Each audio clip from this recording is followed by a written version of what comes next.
એકવાર જંગલના પશુઓ સિંહ, વાઘ, જીબ્રા, ઊંટ, વાંદરા, માંકડા, હરણ, શિયાળ વગેરે ભેગા થયા અને જંગલમાં એક મનોહર ચોગાનમાં ઉજાણી કરી.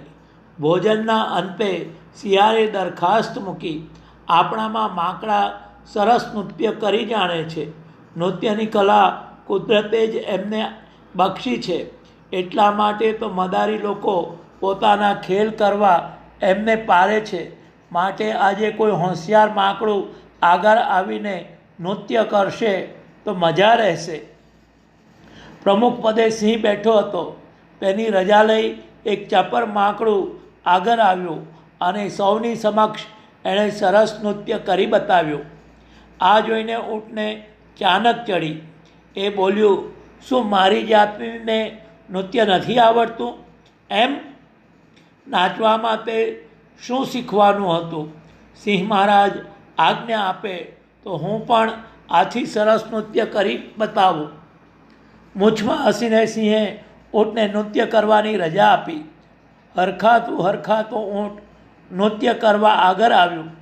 18 અંગે વાંકું, ઊંચું, ટંડેલ ઊંટ પોતાના વાંકા ઠેકા સમા પગ પર નૃત્ય કરતું કેવું દેખાતું હશે, એની કલ્પના જ કરી લેવી રહી. કદરૂપા ઊંટના કડંગા નૃત્યને જોઈ બધા પશુઓ હસી હસીને પેટ દુખવા આવ્યા. તો એ ઊંટ તો પોતાના તાનમાં નાચ્યા જ કરતું હતું. સિંહે 1-2 વાર નૃત્ય બંધ કરવાનું કહ્યું તો કોણ સાંભળે? ઊંટ તો એના નૃત્યમાં જ મસ્ત બની ગયું હતું.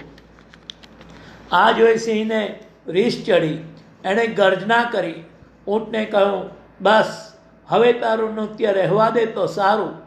તારું નૃત્ય જોઈ તને નફ્ફટને તો લાજ નથી આવતી, પણ મને લાજ આવે છે. ચાલ અહીંથી રસ્તો માપ. ભોઠામણ અનુભવતું ઊંટ ત્યાંથી ઊંધું ગાલીને પોતાના રસ્તે પડ્યું. જેનું જે કામ તેને તે શોભે.